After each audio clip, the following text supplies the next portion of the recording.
The silence in the Sterling mansion was a disease. It crept through the marble halls, climbed the grand staircase, and settled like a shroud over the master bedroom. For 3 months, Isabella Sterling had not felt the touch of her husband, Adrian. The man who once couldn't keep his hands off her now flinched if their fingers brushed. He was Adrian Sterling, a titan of industry, whose name commanded respect, yet in the presence of his own pregnant wife, he was a ghost. She told herself it was stress, the pressure of his empire.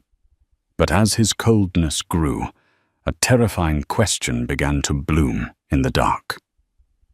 What sin had she committed that made her own husband recoil from the very child he claimed to want?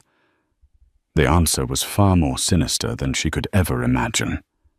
The Sterling name wasn't just old money, it was dynastic. Adrian Sterling, however, was a paradox, a man born to privilege who worked with the ferocity of a starved wolf. He'd taken his family's respectable real estate firm and forged it into Sterling Global, a behemoth that devoured skylines and reshaped cities.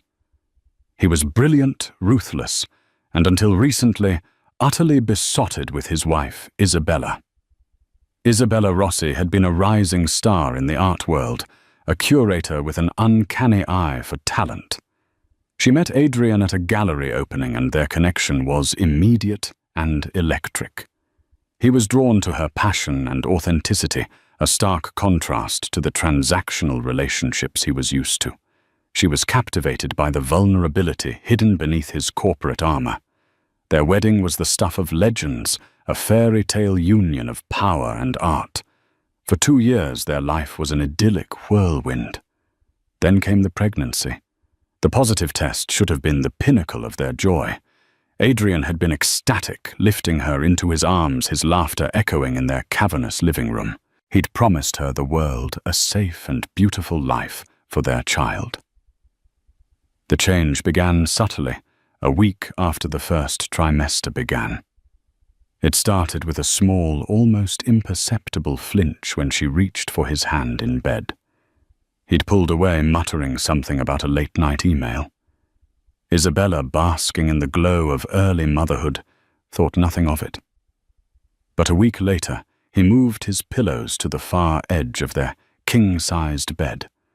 The space between them grew from inches to a chasm. He stopped kissing her good night, replacing the intimate gesture with a clipped, "Sleep well, Isabella." He never touched her belly. Not once. When the baby first kicked, she had cried out in joy, grabbing his hand to feel it. He had snatched it back as if her skin were his face a mask of something she couldn't decipher. Not anger, but something closer to fear. "Adrian, what is it?" she'd asked, her voice trembling. "Did you feel it?" "That was our baby." "I have a conference call," he'd said. His voice tight, his back already turned, as he walked out of the room, leaving her alone with the miracle happening inside her. The emotional distance soon became a physical one. He began working later, often coming home after she was asleep. The shared breakfasts they once cherished were replaced by a note from his assistant detailing his schedule. The mansion, once their shared sanctuary, became her gilded cage. Her primary companion became Adrian's mother, Beatrice Sterling. A woman sculpted from ice and disapproval, Beatrice had never fully endorsed the marriage. She saw Isabella's artistic spirit not as a virtue, but as a flighty, unsuitable trait for a Sterling bride. "Pregnancy can be so taxing on a man, dear," Beatrice said one afternoon, her voice dripping with false sympathy as she watched Isabella struggle to arrange flowers. "Adrian is building an empire. He needs his focus. The messiness of it all can be distracting for a man of his caliber. It's not messy, Beatrice. It's a baby." Isabella countered, her patience wearing thin. "His baby." Beatrice simply smiled, a thin, cutting motion of her lips. "Of course, dear," Just be sure not to overwhelm him with your needs. The isolation was suffocating. Isabella's friends intimidated by the sterling wealth, and Adrian's increasingly cold demeanor began to drift away. She tried to busy herself with designing the nursery, a wonderland of soft creams and gentle animal motifs, but the joy was hollow. Every tiny sock, every miniature blanket was a painful reminder of the partner she was losing. One night, desperation clawed at her. She put on the silk negligee he'd bought her on their honeymoon in Positano, a whisper of fabric that had once driven him mad. She waited for him in the living room, the city lights twinkling below their penthouse window. He walked in just after midnight, his shoulders slumped with exhaustion. He saw her, and for a fleeting moment, a flicker of the old Adrian appeared in his eyes, a spark of desire and love. But it was extinguished as quickly as it came, replaced by that same guarded, pained expression. "Isabella, you should be in bed," he said, his voice flat. He walked past her, not even glancing at her attire, and headed straight for the bar to pour a scotch. Tears welled in her eyes. "I wanted to see you. I miss you, Adrian. We never talk anymore. You won't even look at me." He gripped the crystal tumbler so tightly his knuckles turned white. "I'm busy. The acquisition in Tokyo is taking all my time." "This isn't about Tokyo," she cried, her voice breaking. "This started when I became pregnant. Do you not want this baby anymore? Is that it? Did you change your mind?" He turned to face her, his face a landscape of torment. "Don't be ridiculous. Everything I do is for this family." "Then why won't you touch me?" She whispered, the question hanging in the air like a death sentence. "Why do you look at me like I'm a stranger, or worse, like I'm diseased?" His composure finally cracked. A raw anguish flashed across his face. "You don't understand." He ground out his voice, hoarse. "I am protecting you. I am protecting this family. Just do as I say. Rest, stay healthy, and don't ask me these questions again." He downed the scotch in one go and retreated to the guest bedroom, a room he now occupied more than their own.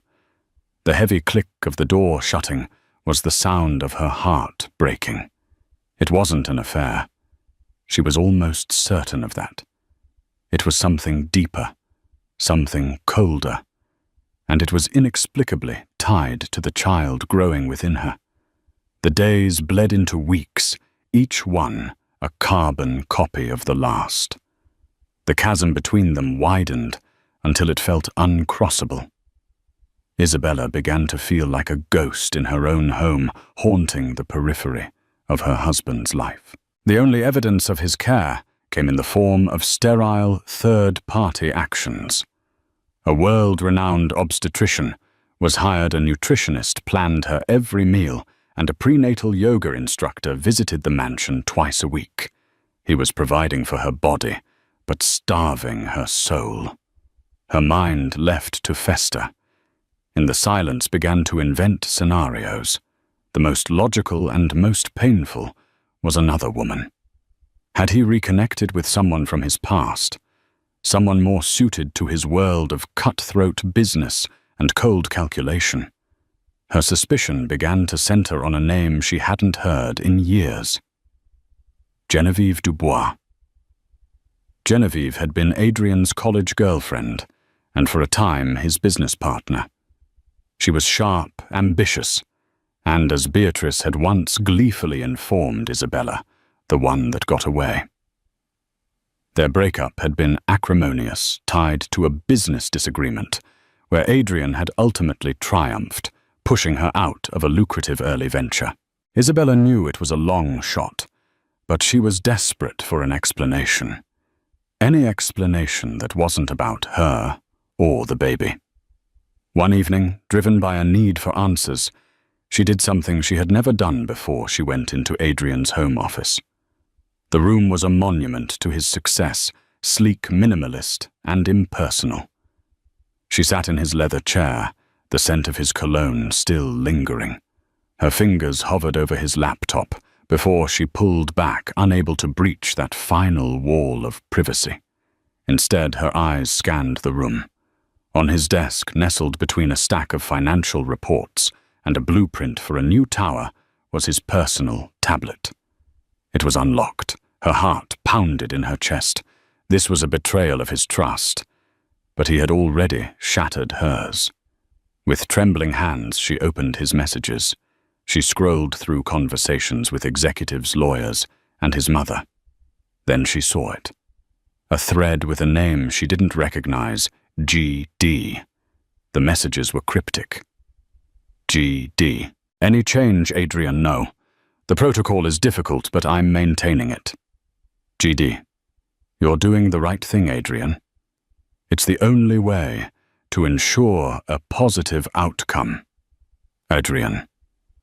It's tearing me apart. She looks at me, and I see nothing but confusion in her eyes. G.D. Steel yourself. A few months of hardship for a lifetime of health. Remember what's at stake. Isabella's blood ran cold. Protocol. A positive outcome. It sounded clinical, detached. Who was G.D. and what hold did she have over him? She scrolled up her breath, catching in her throat as she found an earlier message. G.D. The preliminary report from the European lab is in. It's what we feared. We need to talk immediately. I've booked a flight. Attached was a file, but it was encrypted, impossible to open. The date of that message corresponded almost exactly to the day Adrian's behavior had changed. It was the proof she needed. He wasn't just having an affair. He was conspiring with this woman about the baby. The final piece of the puzzle clicked into place a few days later. Beatrice was visiting, overseeing the delivery of an antique crib she had insisted on buying. Adrian's phone, left on the kitchen island, buzzed incessantly. Isabella glanced at the screen. It was a call from a Genevieve. G.D. Genevieve Dubois. The name hit her like a physical blow. It was her. The ghost from his past was back, and she was pulling the strings of Isabella's present misery. That night, Isabella confronted him again. She found him in the guest room, staring out the window, his silhouette rigid with tension. I know about Genevieve, she said, her voice eerily calm. Adrian spun around, his face paling. What are you talking about, G.D.? The messages on your tablet, the phone calls. You're talking to her again. All this time you've been lying to me. The words tasted like ash. Is she why you can't touch me? Are you leaving me for her? Just be a man and tell me, Adrian. Don't make me live through this lie for one more day. She wanted him to deny it, to laugh and pull her into his arms. Instead, his expression hardened, his jaw setting like granite. You went through my private messages. You left me with no choice. You've abandoned me. What is this protocol you're discussing with her? What positive outcome? The questions tumbled out, laced with hurt and anger. Is she pregnant too? Is that it? Are you trying to decide which family to choose? Stop it, Isabella, he commanded, his voice low and dangerous. You have no idea what you're talking about. This has nothing to do with an affair. Then what is it? She screamed, the sound echoing in the sterile room. What could possibly be worse than that? What have you and that woman cooked up that makes you look at your own pregnant wife with disgust? He took a step towards her, his hands clenched into fists at his sides. For a second, she thought he might finally break. might finally tell her the truth.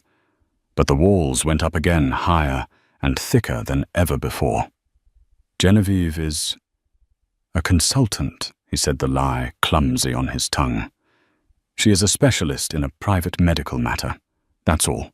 It concerns the long-term health of this family, and that's all I can tell you. A private medical matter whose mine? A new chilling fear crept in. Am I sick, Adrian? Is something wrong with the baby? Is that why you won't touch me? Are we contagious? She was half joking, her voice hysterical. But the look on his face stopped her cold. He didn't deny it. He just stared at her with those tormented, pitying eyes.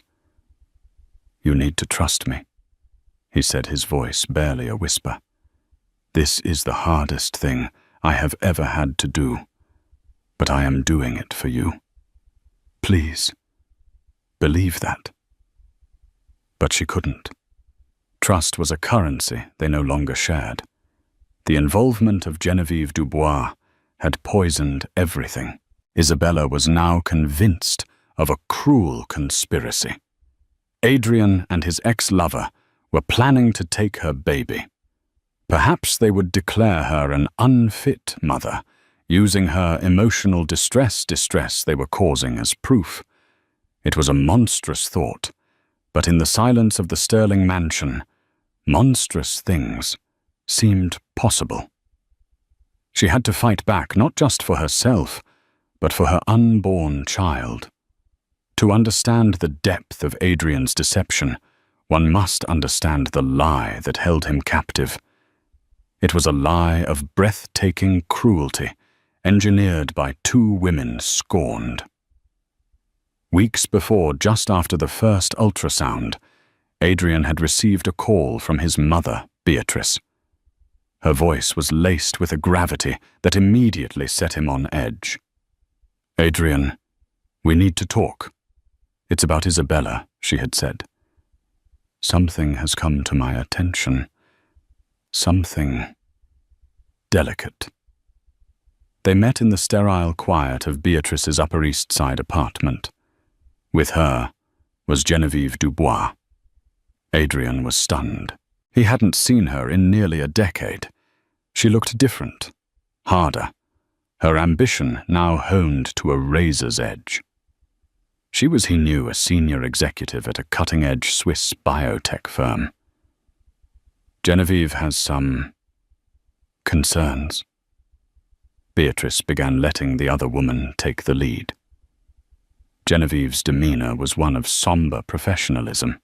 She explained that through a mutual acquaintance at a diagnostic lab in Europe, a flag had been raised on some of Isabella's routine prenatal blood work, which had been sent for advanced genetic sequencing as per the premium package Adrian had paid for. It's a condition we've only recently been able to identify. Genevieve said, her voice low and serious. She slid a thick, heavily watermarked file across the table.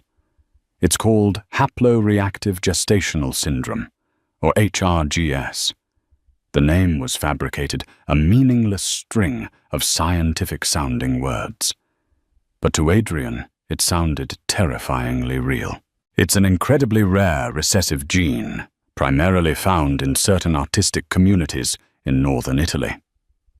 Genevieve continued a masterful touch, targeting Isabella's specific heritage. The gene itself is dormant, benign, but it has a specific catastrophic trigger: prolonged skin-to-skin contact with the paternal DNA source during gestation. Adrian stared at her, his mind struggling to process the words. Paternal DNA source. You mean me? Yes, Genevieve said gravely. The hormonal changes during pregnancy activate the dormant gene in the mother. When exposed to your cells through touch, hugging, sleeping in the same bed, any sustained contact, a cytotoxic reaction begins. It's painless at first, but it's systemic. It attacks the mother's vascular system, and, tragically, the placental barrier. Beatrice placed a cold hand on her son's arm. "What is she saying in plain English?" Genevieve looked at Adrian, her eyes full of feigned pity. "The prognosis, if the protocol isn't followed, is absolute. The reaction causes a complete breakdown of the placenta late in the second or early in the third trimester. It's fatal for the child, and in over 90% of documented cases, the resulting hemorrhagic shock is fatal for the mother." The air left Adrian's lungs. The room tilted. Fatal. The word slammed into him.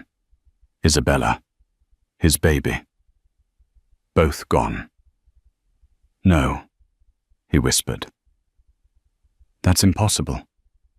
Her doctors here said she's perfectly healthy." "They wouldn't know to look for it," Genevieve countered smoothly.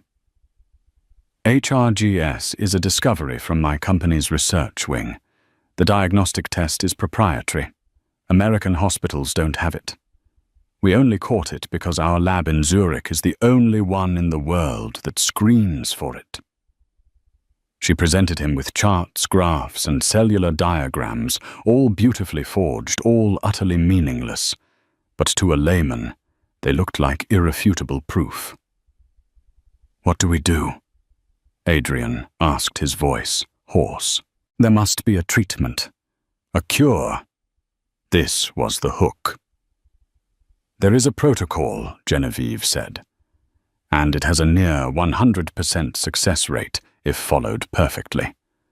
The key is absolute isolation from the paternal trigger. No physical contact. None. Separate rooms, separate beds. It's crucial to halt the progression of the cytotoxic reaction. Then my company has developed an antigen therapy, an infusion that must be administered during the 36th week, which neutralizes the gene permanently.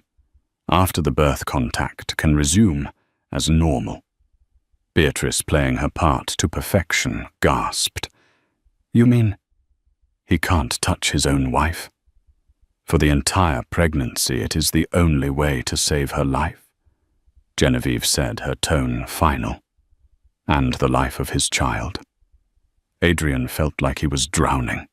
The cruelty of it was Shakespearean.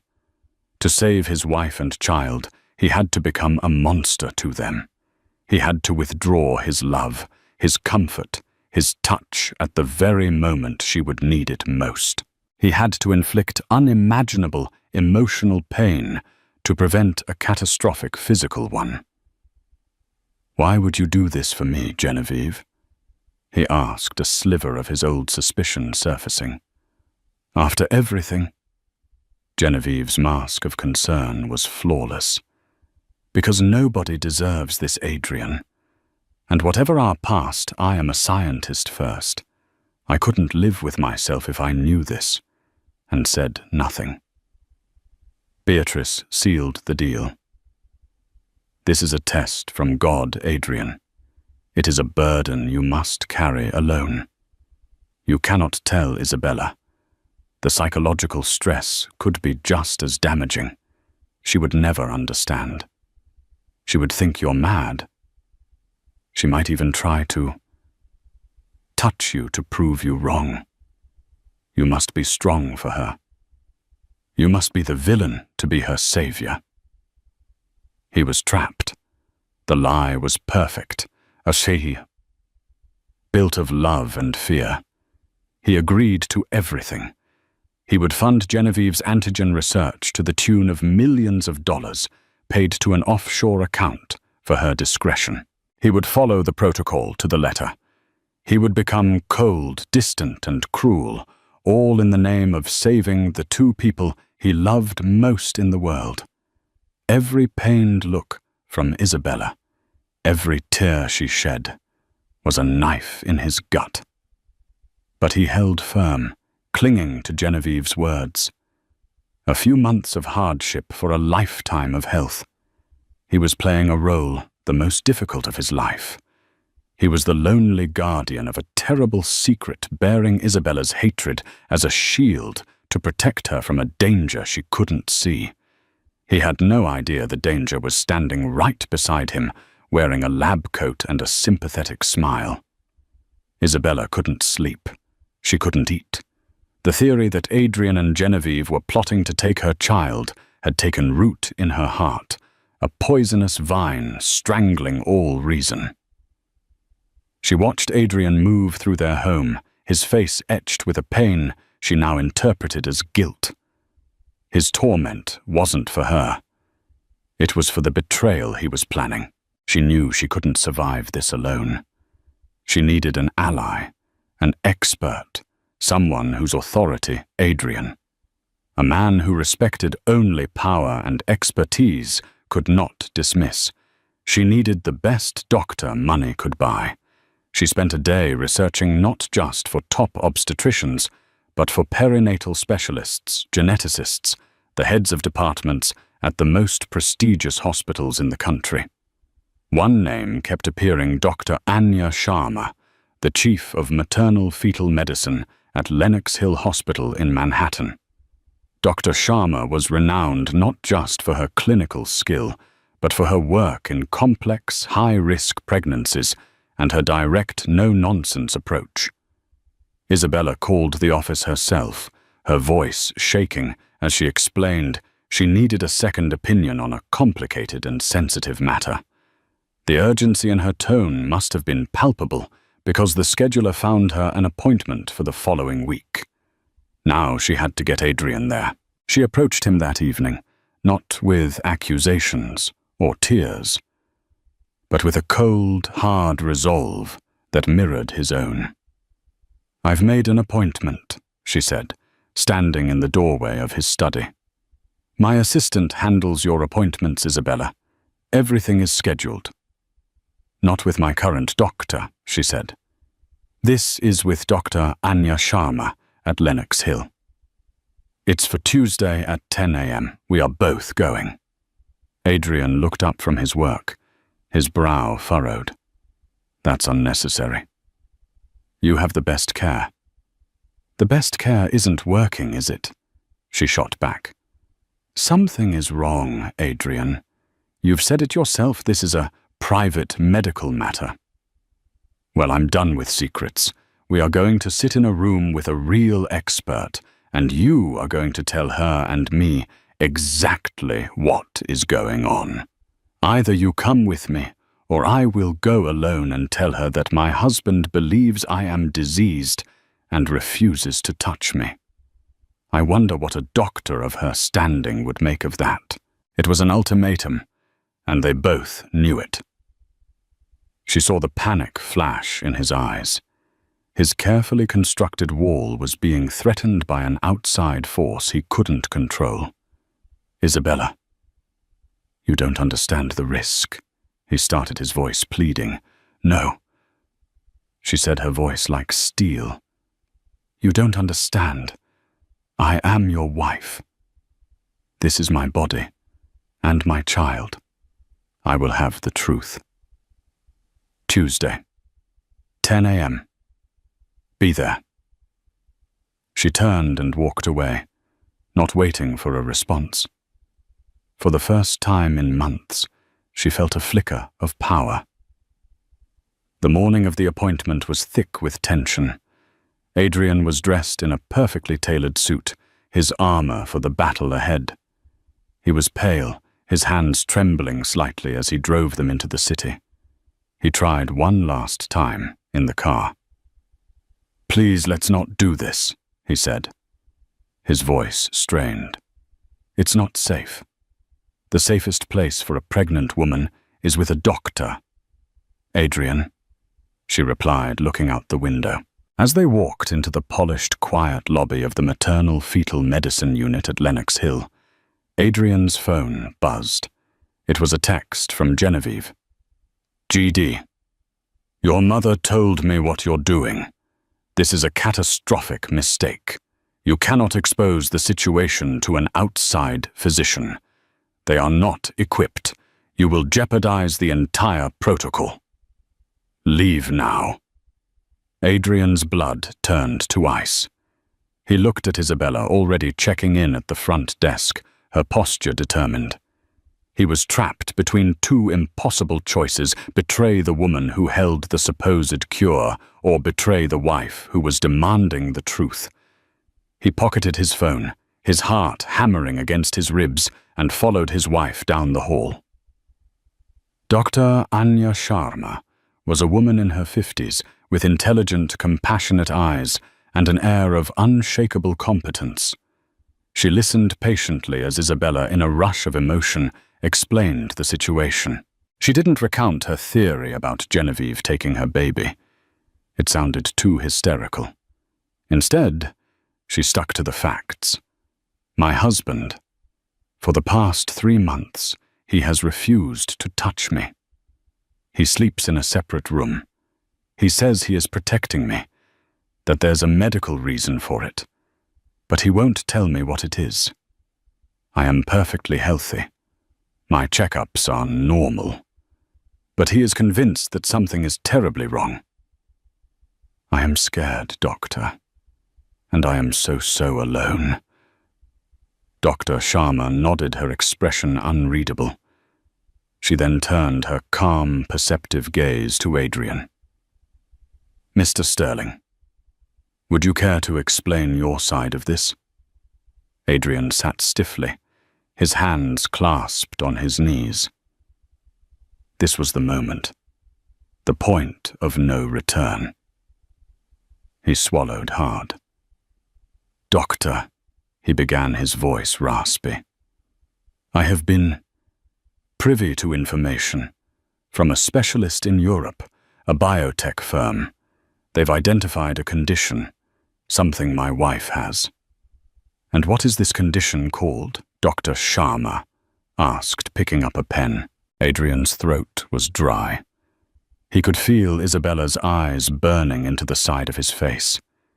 He had to say it. He had to trust the lie. "It's called haploreactive gestational syndrome, HRGS." Dr. Sharma wrote it down without a flicker of recognition. "I've been in this field for 30 years, Mr. Sterling. I've attended conferences all over the world. I have never heard of it. Please enlighten me." Adrian, clinging to the details Genevieve had drilled into him, began to explain. He spoke of the dormant gene, the northern Italian heritage, the cytotoxic reaction triggered by paternal touch, the breakdown of the placenta, the absolute fatality for mother and child. He explained the entire protocol of isolation. As he spoke, he watched Dr. Sharma's face. He expected to see concern, alarm, perhaps even professional curiosity. He saw none of it. Her calm expression slowly morphed into one of profound, unmistakable disbelief.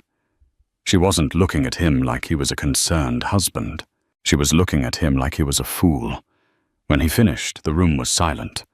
Isabella was staring at him, her face a canvas of horror and confusion. This was his secret. This bizarre science fiction plague. Dr. Sharma put down her pen. She took a deep breath, her eyes locking onto Adrian's, and then she delivered the words that would shatter his world. "Mr. Sterling," she said, her voice soft but laced with an iron authority, "I have to be very clear with you. What you have just described is not a recognized medical condition. It does not exist." Adrian stared at her. "What? No, that's not possible." "I have the data, the reports. Reports can be falsified," Dr. Sharma said gently. "Let me be more specific. The biological mechanism you described is a scientific impossibility. A mother's body is designed to tolerate the paternal DNA within the fetus. That's the very basis of pregnancy. A cytotoxic reaction triggered by external skin contact with the father. It defies the fundamental principles of immunology and genetics. It sounds like something from a very poorly written movie." She turned to Isabella, Isabella, from all the records I've reviewed, and from what I see here, you are a perfectly healthy woman, having a perfectly normal pregnancy." Then she turned back to Adrian, her gaze sharpening. "Mr. Sterling, you have been fed a lie, a very elaborate and cruel one. There is no such thing as HRGS. There is no danger. Your touch cannot harm your wife or your baby. In fact, the stress and isolation you have inflicted upon her, based on this fiction, is likely the only medical risk present in this room today." Adrian felt the floor drop out from under him. The doctor's words echoed in the sterile air, dismantling his reality piece by piece. A scientific impossibility. Falsified. A lie. He looked at the files he'd brought the data from Genevieve, that he had guarded like a holy text. It was all fake. The millions of dollars. The torment. The self-imposed exile. The cruelty to his wife. All of it based on nothing. He looked at Isabella. Her face was pale tears, streaming silently down her cheeks. But behind the tears was a dawning horror, the realization of the truth. He hadn't been protecting her. He had been torturing her. The blood drained from Adrian's face. A cold sweat broke out on his brow. He felt a wave of nausea so profound he had to grip the arms of his chair to keep from collapsing. The doctor's words replayed in his mind, a very elaborate and cruel lie. And in that moment, seeing the devastation on his wife's face, Adrian Sterling, the titan of industry, the man who could move markets with a word, felt the full crushing weight of his own monumental stupidity. He wasn't a savior. He was a pawn, and he had hurt the only person he had been trying to save. He opened his mouth to speak, but no sound came out. He was utterly devastatingly pale. The drive back from Lenox Hill was a journey through a wasteland. The silence in the car was no longer cold and empty. It was heavy, suffocating, filled with the wreckage of Adrian's colossal mistake. Isabella stared out her window, the city a blur of motion she didn't see. The truth was far more insane than any scenario she had imagined. He wasn't having an affair. He wasn't trying to steal their child. He had been convinced that loving her was a death sentence. Adrian drove on autopilot, Dr. Sharma's words echoing in his head. A lie. Falsified. A scientific impossibility. Each word was a nail in the coffin of his pride and self-assuredness. He had built an empire on his ability to read people, to see through deception, to anticipate every move. Yet he had been played masterfully by his own mother and his ex-lover. They hadn't used financial projections or market analysis. They had weaponized his love for his family against him. He risked a glance at Isabella. The tears had stopped, but her face was a mask of grief. He had done this. His refusal to trust her, to include her, to believe in their partnership over the word of a vengeful ex and a manipulative mother, had caused this chasm between them. Bella. He began, his voice cracking. The old pet name felt alien on his tongue. I am so sorry. She didn't turn. Sorry for what, Adrian? She asked, her voice hollow. Sorry for believing I was a walking biohazard. Sorry for putting me through months of psychological torment, or just sorry you got caught. Sorry for all of it. He whispered, his own eyes burning with unshed tears. I thought I was protecting you. I swear to you I believed every word. I was so terrified of losing you. You were losing me anyway. She cut in, finally turning to face him, her eyes flashing with a fire he hadn't seen in months. Every single day you pushed me further away. You could have talked to me, Adrian. We could have faced this together. But you didn't trust me. You trusted her. Genevieve. A woman who hates me. A woman you pushed out of a company. You trusted her over your own wife. He had no defense. She was right. He had been arrogant, thinking he alone could carry this burden. When they arrived back at the penthouse, the atmosphere was charged. As if summoned by the climax of the drama she had set in motion, Beatrice Sterling was waiting for them in the living room, a triumphant gleam in her eye. Adrian, I was so worried. I trust you came to your senses and left that hospital, she said, her voice bright and brittle. Adrian walked past her, his face grim. The appointment was very illuminating, Mother.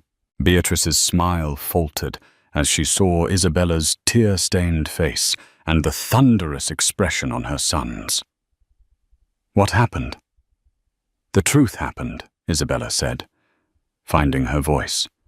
The truth about your disgusting, pathological lie. Just then the private elevator chimed and the doors opened. Out stepped Genevieve Dubois, looking sleek and confident. She was holding a briefcase. Adrian, she began, a hint of reprimand in her tone. You have no idea the damage you could have caused today. I came as soon as I could. We need to repair. She stopped as she took in the scene. The jig was up. It was written on all their faces. Adrian turned to face the two women, his architects of misery. The grief on his face was slowly being replaced by a cold, controlled fury, the fury he usually reserved for the boardroom. Haploreactive gestational syndrome. He said the words tasting like poison. Did you enjoy creating it? Did the two of you sit up at night laughing as you invented the most sadistic possible way to tear my family apart? Beatrice drew herself up. We did what was necessary. That woman was not right for you, for our family. Her bloodline is common. I wanted to protect our legacy. My legacy is in this room. Mother, Adrian roared, gesturing wildly towards Isabella. It is my wife and my unborn child. The two people you tried to destroy with this fantasy. He then turned his sights on Genevieve, who stood frozen by the elevator. And you. How much was it? How much did I pay for your proprietary research? 2 million. 3. Was it worth it? Genevieve. Was the revenge that sweet Genevieve, seeing her plan crumble, switched tactics from deceit to venom? You deserved it, Adrian. You built your empire on my ideas, on the company you stole from me. You threw me away. I wanted you to feel a fraction of the powerlessness I felt, and your mother was more than happy to help. Isabella finally spoke, her voice shaking but strong. You didn't just hurt him. You used my pregnancy, my child, as a weapon in your pathetic little vendetta. You are monsters. Both of you. Beatrice scoffed. Don't be so dramatic, dear. It was for the best. That was the final straw for Adrian. He walked over to his mother, his face inches from hers. Get out, he said, his voice dangerously low. Get out of my home and get out of my life. You are no longer my mother. You are a stranger to me. And if you ever try to contact me or my wife again, I will use every ounce of my power to ruin you. He then looked at Genevieve. As for you, my lawyers will be in touch. Expect a lawsuit for fraud that will dismantle your career and your life so thoroughly you'll wish you'd never heard the name Sterling. Now get out.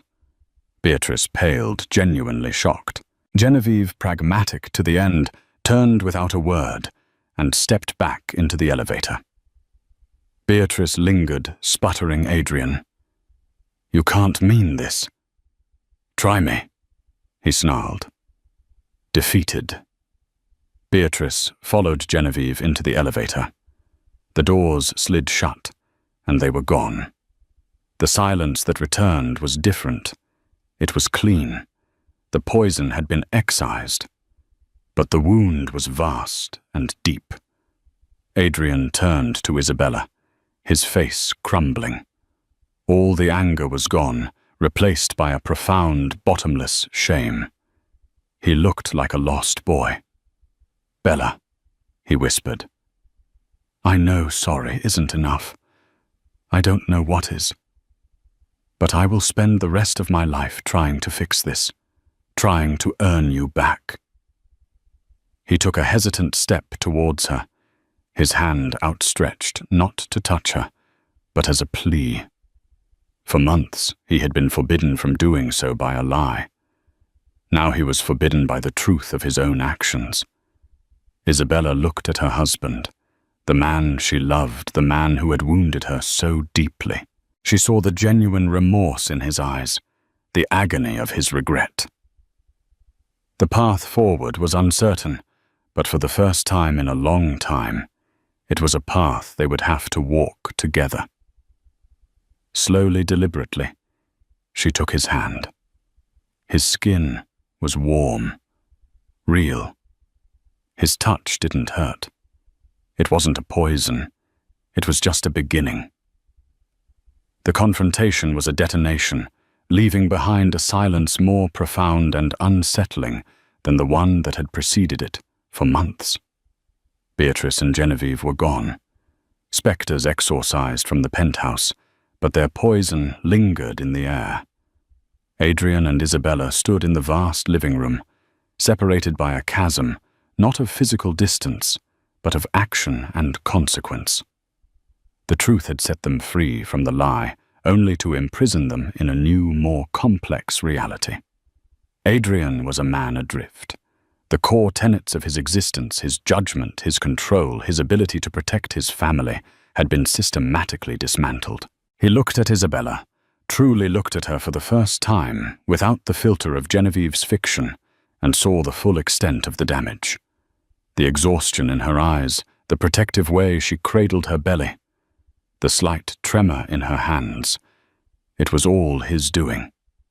A wave of self-loathing so potent it was physically nauseating washed over him.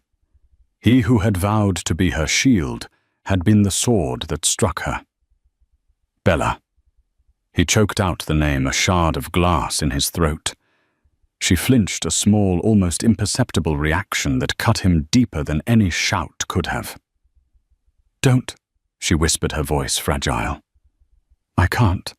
Not right now." She turned and walked towards the master bedroom.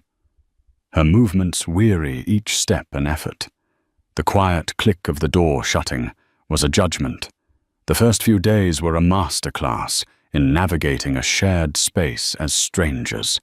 He would hear her moving about, the soft sounds of her existence, a constant, painful reminder of his failure. He abandoned his suite of offices downtown, telling his stunned executive team he was taking an indefinite leave of absence. He couldn't command an empire when he couldn't even manage the landscape of his own home. He began by moving his belongings back into their bedroom, but his humility was so absolute that he couldn't bring himself to get into their bed. He took the plush chaise lounge in the corner, a piece of furniture they had bought together in a happier time. He would lie there for hours in the dark, watching the slow, even rhythm of her breathing as she slept, a silent, wretched vigil. He knew grand gestures would be hollow. What use was a diamond bracelet to a woman whose trust he had ground to dust? He had to show, not declare. He had to serve. He, a man who had personal chefs on 2 continents, entered their state-of-the-art kitchen with the intention of cooking for her. He found one of her grandmother's old cookbooks and attempted a simple pasta pomodoro. The result was a catastrophe. The sauce was scorched, the pasta was a gelatinous lump, and a fine dusting of flour covered nearly every surface. He stood there in his $1,000 shirt, covered in tomato stains, the titan of industry defeated by a simple meal. When Isabella walked in, drawn by the smell of burning garlic, she stopped dead in her tracks. She looked at the mess, then at him, and for the first time in days, a complex emotion flickered in her eyes. It wasn't forgiveness, not yet, but it was a crack in the wall of her grief. He saw a glimmer of the woman who had once found his boardroom seriousness endearing. Without a word, he began to clean up. He scrubbed every pot, wiped every counter, and when the kitchen was pristine again, he quietly ordered from her favorite neighborhood trattoria. They ate in near silence, but he felt a subtle shift in the atmosphere. His failure had been more eloquent than any success could have been. It was an admission of his fallibility, a humanizing act that made him seem less like a monster and more like the fool he felt he was. The turning point came a week later. He had spent days not just thinking but researching, trying to understand what he had taken from her. It wasn't just her peace of mind, it was her identity. She was Isabella Rossi. The curator before, she was Isabella Sterling, the millionaire's wife. He had absorbed her into his world, and in doing so had inadvertently erased hers. He found her in the nursery, softly humming to their unborn child. He stood in the doorway, holding a simple leather portfolio. "Isabella," he said, his voice soft, not wanting to startle her. "Can I talk to you for a moment?" She nodded, her hand resting on her belly. He walked in and handed her the portfolio. "I know that what I did, words can't fix it. And money can't fix it, I know that. But I've been thinking about what you've lost. What we lost, and it started long before Genevieve's lies." Her fingers trembled as she opened it. Inside wasn't a stock certificate or a deed to some tropical island. It was a business proposal, a prospectus, and the keys to a physical location. He had acquired a beautiful light-filled gallery space in Soho, a street-level property with soaring ceilings and perfectly weathered brick walls. It was the kind of space she used to dream about. He had also established an endowment for its operation for the first 5 years, insulating it from any financial pressure. "It's yours," he said quietly. "Not as a gift from me to you, but as a way to give you back to yourself. There are no strings. You can run it, sell it, or let it sit empty. It's your space, your world." I just wanted to reopen the door. Tears welled in her eyes. This was an apology, written in a language she understood. It wasn't about the cost, it was about the thought. He saw her the woman she was, the passion that drove her. He wasn't just trying to patch up their marriage. He was trying to restore her soul.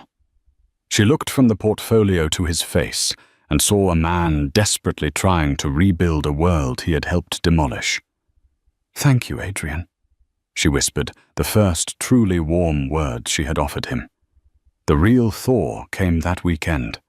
They were in the living room, a fragile truce holding them in separate orbits. She was on the sofa sketching ideas for the gallery, and he was across the room pretending to read a financial journal. Suddenly the baby gave a kick so powerful it made her gasp. "Wow," she breathed. "He's going to be a soccer player." Adrian's head snapped up, his eyes wide, with a desperate, hopeful longing. For months he had been terrified of this life inside her. Now it was the only thing that felt real and good. Isabella watched his face, saw the raw hunger for connection there.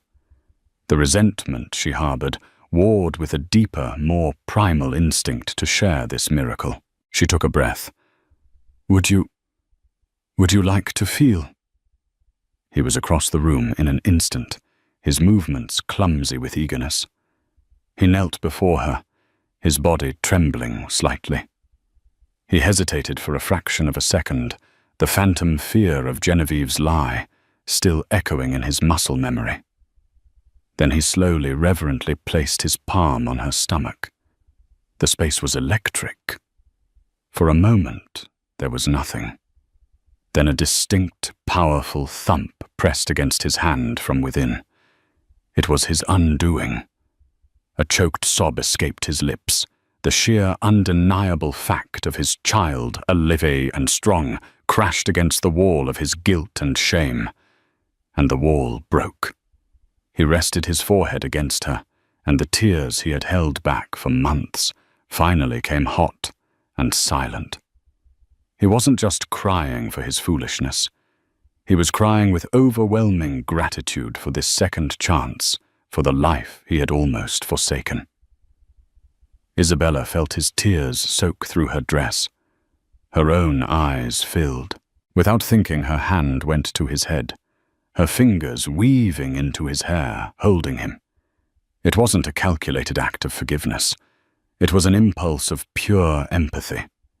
In his brokenness, she found the husband she had fallen in love with, the vulnerable man behind the Titan. That night, they talked. For hours. He confessed the immense pressure of his upbringing, the constant weight of the sterling legacy, his mother's belief that emotion was a liability. She told him of her own fears of feeling like a beautiful object he had acquired, of losing her voice in the echo chamber of their wealth. It was a raw, painful, and utterly necessary conversation. They laid their broken pieces out on the table and together began to see how they might fit back together. Weeks later, when Isabella went into labor, Adrian was no longer a terrified bystander, but an active, engaged partner. He breathed with her, through every contraction. He was her fierce advocate with the hospital staff. He held her, supported her, and drew a strength from her that he never knew he possessed. When their son Leo was born, the nurse, following standard procedure, prepared to place the swaddled infant on Isabella's chest.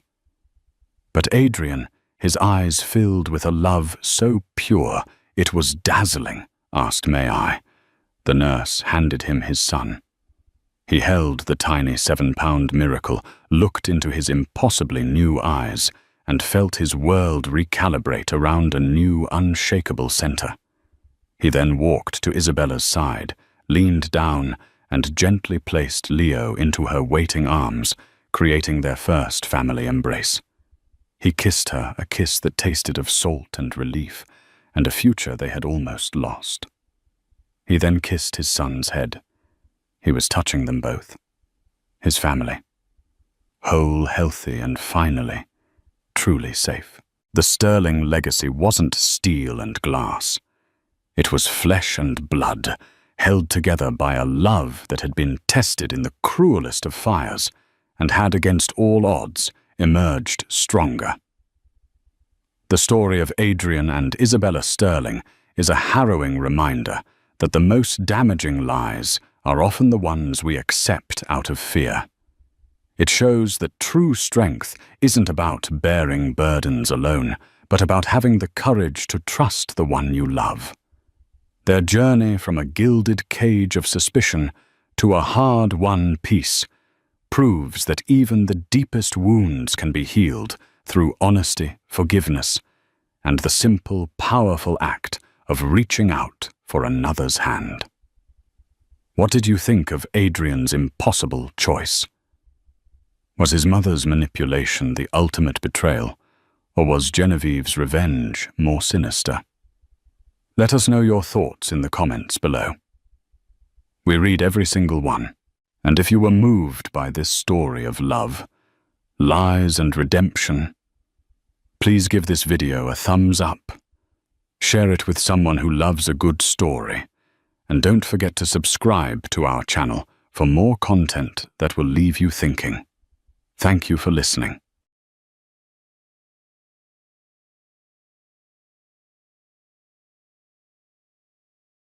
After being betrayed, poor wife left with her son. Years later, the millionaire regretted it forever. They say time heals all wounds, but some scars never fade, especially the ones left by betrayal. Years ago, Clara Hathaway was a woman in love, swept into a world of wealth and privilege she never imagined. But in that world, she was never truly welcome. Humiliated, abandoned, and left to fend for herself while carrying a child, she walked away, determined to build a life on her own. Now, years later, the man who once cast her aside, the millionaire who had everything but valued nothing, is about to learn a painful lesson. Because fate has a way of turning tables, and when he finally comes face to face with the woman he wronged and the son he never knew, he realizes the greatest regret of his life wasn't losing his fortune. It was losing them. But is redemption possible? Or are some betrayals too deep to forgive?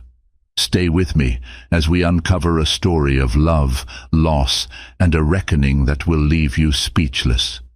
Clara Hathaway was born in a small town outside Philadelphia, a place where summer nights buzzed with the chatter of cicadas and winter mornings glittered beneath fresh snow. Her mother, Margaret, worked long hours at a local diner. Her father, Charles, was a carpenter who never quite made ends meet. Despite their modest means, Clara was raised with immeasurable warmth and attention. She learned early on that one's value lay not in wealth, but in kindness and resilience. At 16, Clara discovered her talent for painting. She could transform a plain canvas into a riot of color and emotion, capturing sunsets, laughter, and heartbreak. To her father, she confided her deepest secret dream. Someday she wanted to see her artwork displayed in New York's famed galleries. He encouraged her to pursue it, always telling her, "You've got the heart of an artist, Clara. That's more valuable than any fortune." Fast forward to her college years at the University of Pennsylvania, where she studied fine arts. Despite scholarship assistance, she had to work part-time at a catering company to meet her living expenses.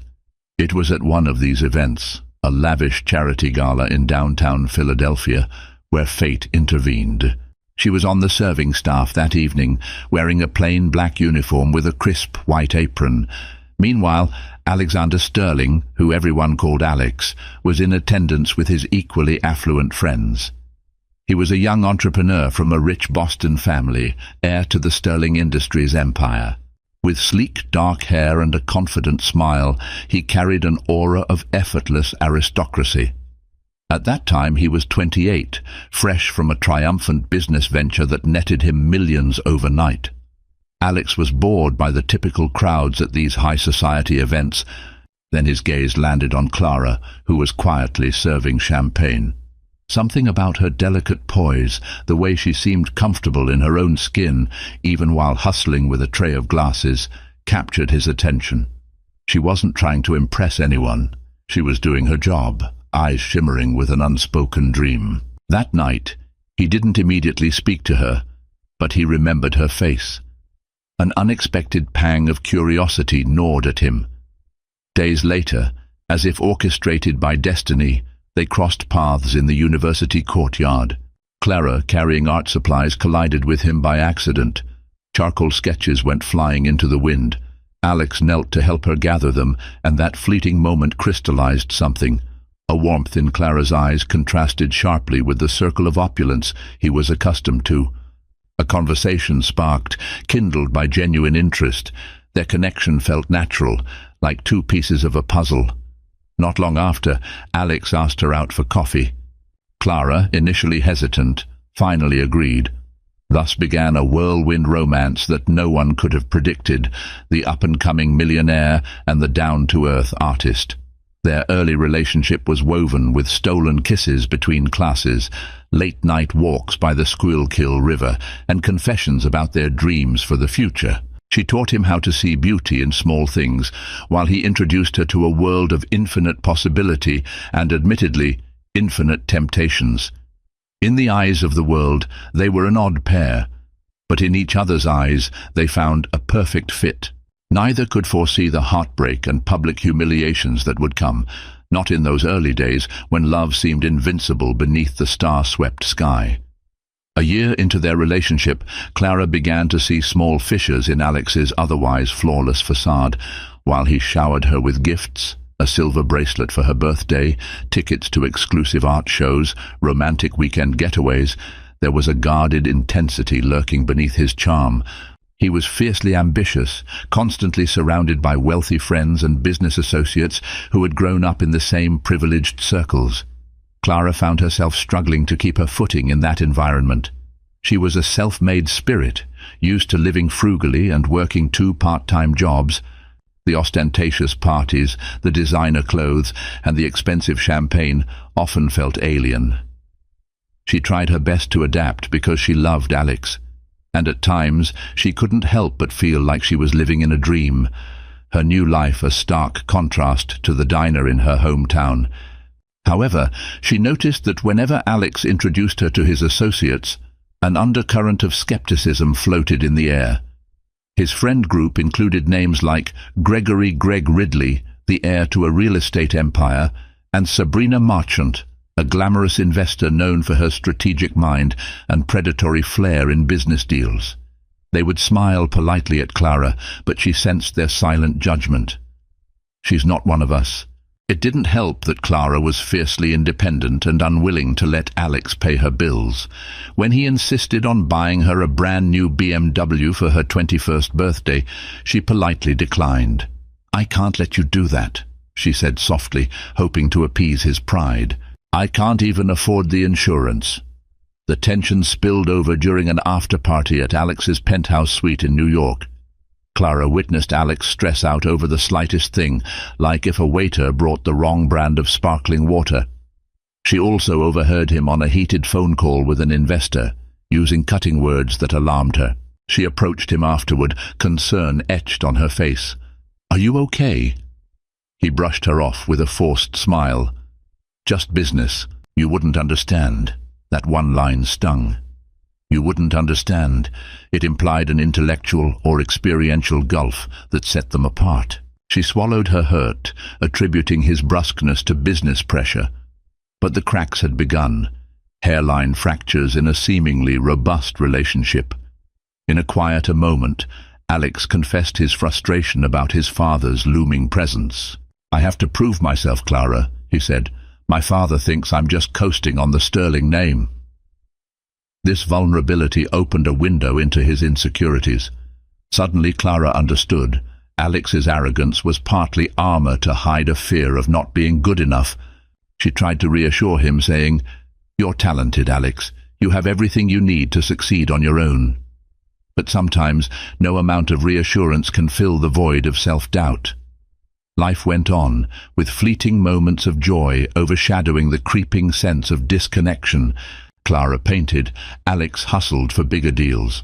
They still found comfort in each other's arms at night, but beneath the surface, the first cracks in their gilded life were forming. Neither realized how deep those fissures would soon become. By the time Clara graduated, their relationship had evolved into an engagement. Alex proposed in the courtyard where they first met, presenting a stunning ring that glistened in the afternoon sun. Tears of happiness spilled down Clara's cheeks as she said yes. She thought it was the happiest day of her life, a promise that their love would weather any storms. They scheduled a wedding for the following spring at a luxurious vineyard estate owned by Alex's acquaintance, Sabrina Marchant. It was to be a grand ceremony with hundreds of guests, business moguls, celebrities, and politicians. Word traveled in social circles. The young sterling scion was marrying an art school graduate of humble background. In the months leading up to the wedding, Clara frequently felt like a fish out of water. Under the guise of offering help, Sabrina took it upon herself to criticize nearly every choice Clara made for the wedding. "Darling, that color is too pastel," she would say, or "those centerpieces look cheap." Greg Ridley chimed in with remarks like, "I hope you're prepared for the tabloids," or "Are you sure you can handle the sterling lifestyle?" One evening, the humiliations reached a fever pitch.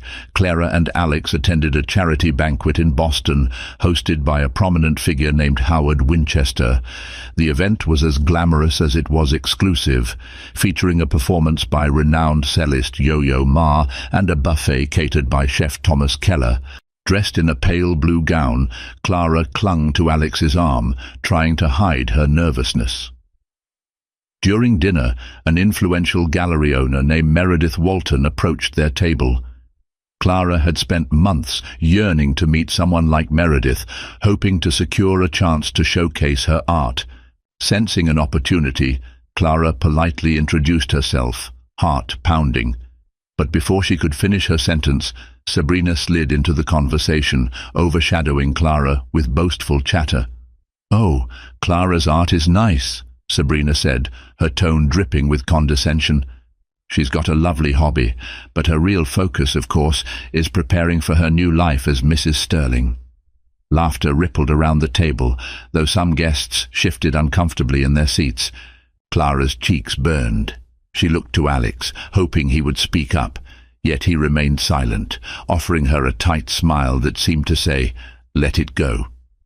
Later, when Clara asked him why he hadn't defended her passion, he shrugged. "They didn't mean any harm. You can't be so sensitive." Hurt swirled in her chest. She felt minimized, cast aside as a mere accessory. The seeds of humiliation had taken root, each subtle jab or dismissive remark blossoming into bruises on her self-esteem. She tried to brush them off, told herself love and patience would prevail. But a small, insistent voice in her mind asked, "What if this is my life from now on?" She pushed that question aside, burying it beneath wedding plans and the dream of a happy future. Yet deep down, Clara began to realize that the wealth and influence surrounding Alex were not just gilded frames. They could also be chains, locking her into a world she never asked to enter. When the wedding day finally arrived, it was a sight to behold. The vineyard estate boasted rows upon rows of lush grapevines, an elegant pergola adorned with white roses, and a gentle spring breeze that carried a hint of lavender. Clara wore a gown embroidered with delicate lace, her hair styled in a soft chignon. Alex, in a tailored black tuxedo, looked every bit the dashing groom. From the outside, everything was perfect. Their vows, exchanged under a bright sky, brought tears to many eyes. Clara felt a wave of love and hope, as if the humiliations and judgments of the past months had dissolved under the promise of a new beginning. Alex squeezed her hands and whispered, "I love you." In that moment, she believed him wholeheartedly. But the reception that followed signaled the turning point. The exuberant celebrations included a cocktail hour, a three-course dinner, and a band playing jazz standards. Among the well-wishers were many from the highest rungs of society. Yet overshadowing the joy was a sense of competition and scrutiny. Every table buzzed with rumors about business deals, about who wore what designer label, about who was next in line for a board position. Clara felt more like a hostess to the wealthy crowd than a bride meant to be celebrated. Late into the evening, Alex's father, Lawrence Sterling, made a speech. He was a towering figure in a midnight blue suit, his hair silvered with age. Clearing his throat, he raised a glass. "A toast to my son and his lovely bride," he began, maintaining the veneer of paternal warmth. He extolled Alex's business achievements, commending the young man's instincts and cunning. Then he added, almost as an afterthought, "And of course, we welcome Clara into our family. May she be an excellent companion to Alexander and, someday, a wonderful mother to his children." The wording was subtle, but Clara felt a slap of reality. She wondered, is that all I'm meant to be? A companion and a mother? Not a passionate artist with dreams of my own? From that night onward, Alex changed in small but significant ways. He grew more distant, immersing himself in expanding his empire. Their honeymoon was postponed due to pressing business matters. When Clara asked if they could still go for a shorter trip, he refused, saying, "We can't take half measures. I'll make it up to you." At first, Clara tried to be understanding. She painted in her new studio, a wedding gift from Alex, grateful for the chance to create. But the sense of disconnection nagged at her. Their intimate moments were overshadowed by his phone calls, dinners were rushed affairs, and he often returned home so late that she was already asleep. Then came the day she discovered she was pregnant. Clara felt joy surge within her. A new life was growing in her womb. She imagined a child who might inherit her artistic flair or Alex's quick mind. She hoped this news would draw them closer, heal the distant cracks that threatened to break them apart. But as she would soon find out, a new chapter of vulnerability and heartbreak was about to unfold, one that would test her strength in unimaginable ways. Pregnancy brought changes Clara hadn't anticipated. She experienced morning sickness, fatigue, and a roller coaster of emotions. Yet her excitement remained steadfast. She planned how the nursery would look: soft pastel walls, a handmade mobile, and whimsical watercolor paintings. She tried to share these hopes with Alex, but he was more concerned about scaling up his next acquisition. "We'll hire the best decorators," he said absently. "Don't stress yourself."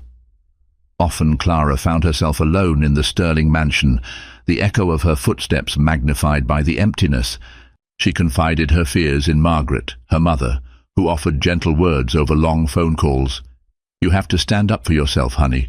He's your husband, but that doesn't mean you should lose your voice." When she was 6 months pregnant, Alex organized a business event at their home to showcase new developments under Sterling Industries. Among the attendees were Sabrina Marchant, Greg Ridley, and numerous corporate elites. Despite Clara's condition, Alex insisted she host the event to show the family side of Sterling's brand. That night, as servers circulated with champagne flutes and caviar, Clara tried her best to be the gracious hostess, but a guest, slightly tipsy, made a dismissive comment about Alex's charity case of a wife. Clara overheard it, her cheeks burning with humiliation. She glanced at Alex, hoping for some defense, some recognition that such a remark was unacceptable. Instead, Alex delivered the final blow. While speaking about the future of his company, he made an offhand joke, referencing the logistical challenge of an unexpected pregnancy, implying that fatherhood had caught him off guard at a critical time in his business. The crowd chuckled politely. Clara felt every muscle in her body tense. Tears blurred her vision. She retreated to a corner, physically ill. Instead of comforting her, Alex appeared irritated. "You're making a scene," he hissed, pulling her aside. "Can't you at least wait until the guests leave?" That was the moment something inside her snapped. She realized with crystal clarity that she, and now their unborn child, were nothing more than accessories in his carefully curated life. She packed a bag that very night, tears streaming down her face. The next morning, she told him she was leaving. His response was cold and laced with anger. "If you walk away now, don't expect to come crawling back," he said. Clara steeled herself. In a quiet voice, she replied, "I won't." Divorce proceedings began swiftly. Alex's high-powered lawyers tried to keep the affair discreet, but rumors circulated. After all, he was a prominent figure. Some tabloids gossiped that she was a gold digger, others portrayed Alex as a ruthless playboy. Only a few recognized the reality: two people once in love, torn apart by pride and humiliation. By the time the papers were signed, Clara had moved out to a modest apartment in Philadelphia, determined to rebuild her life. She ignored the hush money the lawyers offered. All she asked was to raise her unborn child in peace. She had no illusions about the difficulty ahead, but she also felt a surge of liberation. For the first time in months, the humiliations had lost their power over her. She was ready to stand on her own, for herself and her child. Late autumn leaves swirled around Clara as she stepped out of the courthouse. The final divorce decree rested in her trembling hands, marking both an end and a beginning. She was 7 months pregnant, yet somehow lighter. Freed from the stifling environment of Alex's world, she could finally breathe again. She moved into a small rented apartment in a neighborhood near Center City. It wasn't luxurious. The paint was peeling in a few spots, and the pipes clanged when water heated. But it was hers. She set up her easel by the largest window, where natural light poured in. Every morning she would make a cup of herbal tea, rest her hand on her growing belly and whisper, "We'll be okay." The struggle to regain her footing was real. She had to find a new job despite her pregnancy. Thankfully, a friend from art school, Jennifer Delgado, recommended her for a part-time teaching position at a community center. The pay was modest, but it allowed Clara to share her love of painting with children from disadvantaged backgrounds. She found solace in their joyful energy, in their bright eyes brimming with curiosity. At night, Clara painted. She poured her heartache and hope onto the canvas, exploring themes of metamorphosis, flowers breaking through concrete, birds taking flight. To her surprise, some of her pieces caught the attention of a small local gallery owned by an older woman named Rose Williams. Rose admired Clara's raw emotion, and soon Clara had her first local exhibit. Though it was a modest affair, it felt monumental to her. With each stroke of her brush, she rebuilt the fragments of her identity. Meanwhile, Alex was nowhere in sight. The only time she heard his name was through the occasional news snippet or social media post, touting Sterling Industries' latest triumph. While the tabloids briefly covered their divorce, interest waned when Clara refused interviews and Alex remained silent. Then came the day her water broke 2 weeks before her due date. Jennifer rushed her to the hospital. The delivery was neither simple nor painless, but after hours of labor, Clara gave birth to a healthy baby boy, whom she named Lucas. In her arms, Lucas's tiny fingers curled around hers, and Clara felt an overwhelming surge of love. Tears of joy mingled with sorrow that Alex wasn't there, but she pushed that thought away. This was her moment, her new beginning. Motherhood was a whirlwind of midnight feedings, diaper changes, and constant worry. But the first time Lucas smiled at her, all the exhaustion melted into pure adoration. She vowed to provide him with a life rich in love and creativity, even if financial struggles persisted. Days turned into weeks, and soon Lucas was cooing and kicking in his baby gym. Clara found a new routine. Teach painting classes at the community center in the morning, care for Lucas in the afternoon, paint at night when he slept. Each day brought small victories, Lucas rolling over for the first time, Clara selling a painting for a few $100s, and the glimmer of confidence returning to her eyes. Yes, life was harder now without the safety net of wealth, yet in many ways Clara felt more whole than she had in a long time. The humiliation from Alex's world still haunted her sometimes in her dreams, but each sunrise reminded her that she was free to pursue her own path, and that meant more than any fortune could buy. Lucas was the sun around which Clara's world now revolved. He had a head of dark hair, a cooing laugh, and eyes that sparkled with mischief.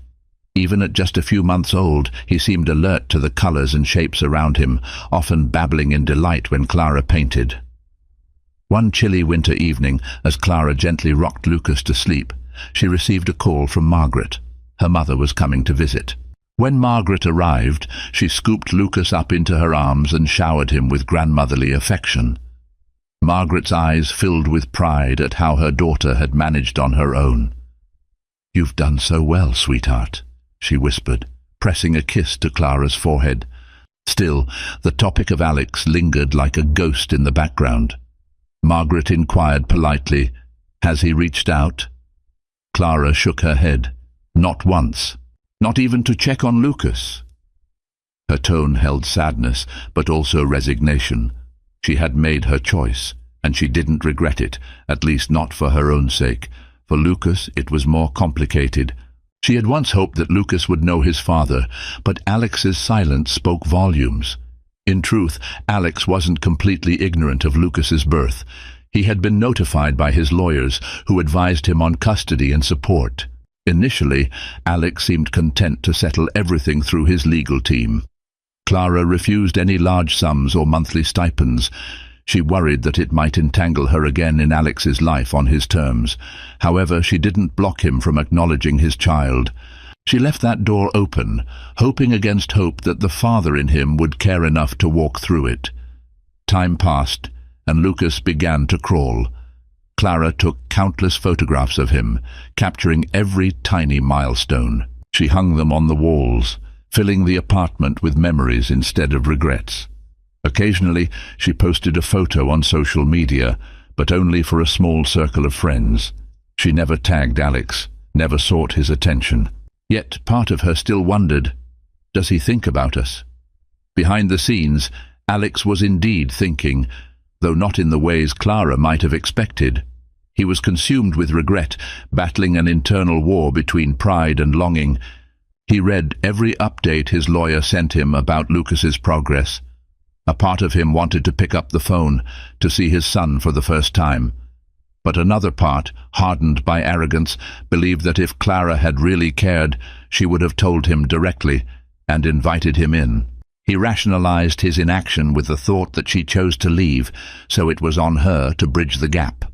And so, father and son remained separated by ego and past hurts. Clara, meanwhile, focused on survival and small joys. She found time to paint whimsical scenes of mother and child, eventually selling them in the local gallery. She poured every ounce of love into Lucas, determined to give him the childhood she wished she'd had, one filled with security, affection, and an appreciation for life's simple wonders. No matter how tired she felt, or how her bank account dwindled some months, Clara never wished to return to the Sterling mansion. She had escaped a life that suffocated her soul. In her cozy apartment, rocking Lucas to sleep, she realized she had discovered something priceless, a sense of self-worth that no amount of wealth could ever replace. When Lucas turned 1, Clara threw a small birthday party in her apartment, inviting a handful of close friends from the community center and her mother. The atmosphere was filled with laughter, balloons, and the scent of a homemade vanilla cake. Lucas squealed in delight as he smeared frosting across his cheeks, his bright eyes dancing under the soft glow of fairy lights strung up around the living room. The party also marked a turning point for Clara's career. Rose Williams, the gallery owner who had taken an interest in her art, approached her with an exciting proposition, a solo exhibit showcasing Clara's motherhood-inspired series. Clara could hardly believe it. This opportunity was a beacon of hope, proof that she could stand on her own 2 feet, artistically and financially. In the weeks leading up to the exhibit, Clara poured her energy into creating her most personal paintings. Themes of rebirth, redemption, and maternal love dominated the canvases. She depicted silhouettes of mothers cradling their infants against dawn skies, phoenixes rising from ashes, a visual metaphor for her own transformation. Lucas often played at her feet, giggling and babbling as she worked. Whenever she felt a pang of self-doubt, she would look at him and remember why she had chosen this path. On the night of the exhibit's opening, a modest crowd gathered in Rose's gallery. The walls were lined with Clara's paintings, each radiating a sense of vulnerability and quiet strength. Jennifer Delgado was there, as was Margaret, who proudly told anyone within earshot, "That's my daughter's work." Among the guests was a familiar name, Meredith Walton, the influential gallery owner Clara had once tried to speak to at the charity banquet in Boston. Meredith had heard buzz about a raw, emotive collection by a rising artist and decided to attend. She introduced herself to Clara, this time with genuine interest. "Your work moves me," Meredith said. "There's honesty here that's rare in the art world." Clara felt her pulse quicken. She recalled how different things had been when Sabrina Marchant had overshadowed her in that humiliating conversation. Now she stood on her own, with her paintings speaking volumes. By the end of the evening, Meredith offered to collaborate, perhaps even connect Clara with larger galleries in New York. Clara agreed to stay in touch, feeling gratitude and excitement bloom within her. The success of the exhibit brought in sales, enough to allow Clara to upgrade her supplies and pay off some lingering medical bills from Lucas's birth. More importantly, it validated her decision to leave Alex and reclaim her life. Still, she couldn't escape a quiet sadness. She watched as other parents, particularly couples, strolled the gallery with their children. Lucas was happy, but he was missing something. A father figure. Clara had chosen to protect her son from an environment rife with humiliation and emotional neglect, but she wondered if she'd robbed him of the chance to know his dad. Each milestone in her success felt bittersweet, tinged with the memory of what once was. Yet for the first time, Clara felt truly alive, standing on her own merits. In her small corner of Philadelphia, with her son at her side, she was rising from the ashes of a broken marriage, forging her destiny with grace and determination. For Alex Sterling, life had continued in a superficial sense of triumph. He finalized a merger that doubled Sterling Industries' market share, earning him accolades from the business world. Lavish galas, black tie events, and high-stakes negotiations filled his calendar. To an outsider, it appeared he'd never been better. He was, after all, a multimillionaire still climbing the ranks of the ultra-wealthy. But beneath the polished exterior, Alex was haunted. Late at night, in the silence of his penthouse overlooking the city, he'd pour himself a glass of expensive scotch and stare at the city lights. His mind drifted to Clara, her laugh, her art, her unwavering gaze. He recalled how she used to rest her head on his shoulder, eyes closed, listening to the distant hum of traffic on the Schuylkill River. Now, every corner of his pristine home seemed devoid of warmth, filled only with the echoes of her absence. He'd received occasional updates from his lawyers about the baby boy, Lucas. Each time, he felt a pang in his chest. His name was on the birth certificate. Clara hadn't contested that, but he had no relationship with his own son. Pride and shame kept him from reaching out. She left me, he told himself. She took my son with her. Yet a deeper truth gnawed at him. I pushed her away. One evening, Alex received an unexpected phone call from Sabrina Marchant. She was in town and wanted to meet for drinks. Initially, Alex hesitated. He knew Sabrina had always harbored more than a friendly interest in him. But he was lonely, and a part of him yearned for any distraction from the persistent regret. They met at a swanky rooftop bar, sipping imported wine under the glow of city skyscrapers. Sabrina talked about her latest conquests in the venture capital world, flaunting her cunning deals and high-profile connections. After a few drinks, she leaned in closer, placing a manicured hand on Alex's arm. "You know, you're better off without that artist," she said with a dismissive sneer. "She was never one of us." A wave of revulsion swept through Alex. It struck him how those words he might have once silently agreed with, now felt hollow and cruel. He recalled the look on Clara's face when Sabrina had humiliated her in Boston, how, in that moment, he hadn't stood up for the woman he claimed to love. Guilt swirled in his gut. He realized he couldn't stomach Sabrina's condescension anymore. Downing the last of his drink, he stood up abruptly. "I have to go," he muttered, ignoring her puzzled expression. Back in his penthouse, he paced the floor, wrestling with memories of Clara. He found himself scrolling through old photos on his phone, a snapshot of them at a farmer's market, another where Clara was laughing at something silly he'd said.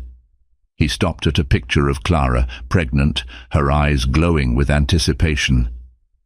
"I'm sorry," he whispered to no one, a lump in his throat. Within days, Alex caved to the urge he'd been resisting for over a year. He dialed the number his lawyer had given him, Clara's personal cell. It went straight to voicemail. Nervously, he left a brief message, voice trembling slightly. "Clara, it's Alex. I'd like to see Lucas and talk, if you're open to that." He hung up, heart pounding. Nothing he owned, no car, no mansion, no business success, could quell the fear of her rejection. For the first time, he laid bare a vulnerability that he'd spent his whole life hiding. Would she answer his call, or would she protect her heart and their son from the man who had failed them so profoundly? Clara's phone buzzed on a windy evening as she hurried into her apartment with groceries and a squirming Lucas in tow. Setting the bags down, she glanced at the screen and felt her heart jump. Missed call from Alexander Sterling. Voicemail 1. She stood frozen, conflicting emotions swirling in her chest. It had been nearly 2 years since she'd heard his voice. She pressed play, listening to Alex stumble through an awkward request to see Lucas.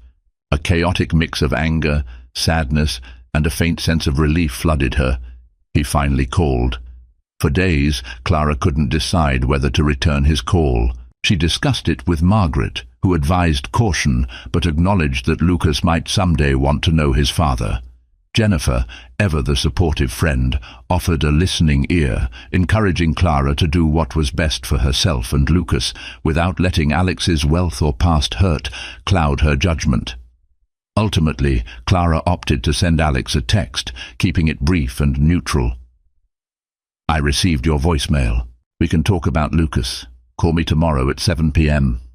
Her hands trembled as she typed. She felt like she was opening a door she'd bolted shut long ago. The next evening, Clara waited in her living room, Lucas asleep in his crib. When her phone rang at exactly 7 p.m., she answered, heart thudding. Clara, Alex began hesitantly. Thank you for taking my call. Silence stretched as she weighed her words. I'm not sure what you want, but if you're serious about meeting Lucas, we need to establish some boundaries. Alex sounded nervous, a tone Clara had never heard before. I understand. I'd just like a chance to see my son, and to apologize. She considered the vulnerability in his voice. All right, but I want it in a public place. I'll text you the details. They decided on a family-friendly cafe near Clara's apartment for Saturday afternoon. The days leading up to that meeting felt excruciatingly slow. Clara painted feverishly, trying to settle her restless mind. She reminded herself that this was for Lucas, not for any lingering feelings. Saturday arrived, crisp and sunny. Clara dressed Lucas in a soft blue sweater. He toddled around, babbling excitedly. She bundled him into the stroller and walked the few blocks to the cafe. Inside, the air was warm and smelled of freshly baked bread. She spotted Alex at a corner table, dressed in a casual jacket. No polished corporate suit, no entourage. He looked thinner, his hair slightly disheveled. When he saw them, he stood up, hands trembling at his sides. His eyes locked onto Lucas, who peered up at him curiously. Clara felt a pang in her chest when she noticed the glimmer of emotion in Alex's eyes, an unspoken regret and longing. "Hi," Clara said, her voice barely above a whisper. Alex knelt down, meeting Lucas at eye level. "Hello, Lucas," he said gently. Lucas clung to Clara's leg, but stared at Alex with wide eyes. After a moment, Alex smiled tentatively, and to Clara's surprise, Lucas giggled. A wave of relief washed over Alex's face, as though he'd been granted permission to feel something he'd denied himself for too long. Thus began the first step toward an uncertain future. Their paths had collided once again, not as husband and wife, but as two people bound by a child, each carrying wounds that had yet to heal. The meeting at the cafe lasted over an hour. Clara sipped tea while Lucas, sitting in a high chair, snacked on crackers. Across the table, Alex's gaze shifted between his son and the woman he once called his wife. He tried to make small talk about Lucas's milestones, faltering in the face of Clara's guarded demeanor. Eventually, Clara found the courage to be direct. "Why now, Alex?" she asked, her voice steady but laced with vulnerability. "You ignored us when I was pregnant, during Lucas's birth, his first steps. Why reach out now?" Alex swallowed hard. "I've thought about calling you every day. I was too ashamed and too stubborn." He rubbed the bridge of his nose. "I handled everything poorly, Clara. I know I can't change the past, but I want to be a part of Lucas's life, if you'll let me." She studied him, trying to decipher whether his remorse was genuine or just another flash of guilt that would fade. Alex's eyes were rimmed with exhaustion, and his usual confidence seemed replaced by an almost childlike anxiety. For a moment, Clara remembered the Alex she first fell in love with, the one who wasn't afraid to kneel on a university courtyard to pick up her scattered sketches. "You have to understand," she began, voice trembling with pent-up hurt. "I tried to fit into your world. I tried to be the person you wanted me to be, but all I got was humiliation, and you just stood there, or worse, you joined in." She felt tears prick her eyes, but she fought them back, not wanting to break down in a public place. "I left to protect myself and Lucas. I won't expose him to that kind of environment where we're never good enough." Alex nodded, remorse evident. "I can't take back the things I said or did, but I've cut ties with people like Sabrina. I've been re-evaluating everything in my life. The bigger the empire I built, the emptier I felt." He glanced at Lucas, who was now trying to shove a cracker into his mouth with clumsy toddler hands. Meeting him, it's like seeing the part of me that could still be good. For a brief moment, time stood still. Clara recognized genuine regret, the kind that shifts a person from the inside out. Still, her trust in him was broken. She refused to make any immediate promises. "I'll think about letting you see Lucas more," she said, her voice measured. "But let's keep it slow. Visits in public places, no overnight stays yet. And if at any point I feel Lucas's well-being is compromised, I'll end it." Alex's shoulders sagged in relief. "Thank you," he breathed. They agreed to meet again. Clara packed up Lucas, who waved bye-bye in his toddler way. As she pushed the stroller out of the cafe, she felt an odd mixture of turmoil and cautious hope. She had confronted the man who had once broken her heart and left her carrying both a child and the weight of his disregard. Whether he could mend those wounds was uncertain, but for Lucas's sake, she was willing to try. In the following weeks, Alex slowly integrated himself into Lucas's life. The visits were sporadic at first, an hour at the park on a Saturday afternoon, or a quick lunch at a child-friendly restaurant. Clara watched him from a careful distance, observing how he interacted with their son. To her cautious surprise, Alex displayed genuine care. He pushed Lucas on the swing set, helped him learn new words by pointing at objects, tree, dog, sky, and even seemed entranced by Lucas's smallest gestures. The old arrogance that once defined him was largely absent. In its place was an awkwardness reminiscent of someone trying to make amends. Yet the road was anything but smooth. One afternoon, Alex appeared with a pricey remote-controlled car for Lucas. Clara immediately bristled. She pulled Alex aside. "He's two, Alex. He doesn't need something so extravagant," she said in a hushed, tense voice. Alex looked confused and slightly hurt. "I just wanted to give him a nice gift." Clara sighed, trying to calm her frustration. "He's a toddler. He values time and attention more than expensive gifts. Don't try to buy his affection." Alex's jaw tightened, but he nodded, placing the toy car aside. Clara recognized the tension in his expression. He was so used to solving problems with money. Part of her pitied him for not knowing another way. Slowly, she began to see that it wasn't just about Lucas. Alex was trying to learn to be a different man, and sometimes old habits died hard. Outside of these visits, Clara's life remained busy. Her artwork was gaining more recognition, and she juggled teaching at the community center with raising Lucas. Margaret visited often to babysit, giving Clara time to travel for potential gallery shows. On some nights, when Lucas was asleep, Clara would stare at her phone, half expecting a text from Alex. Though they spoke frequently about logistics, they never once delved into their relationship.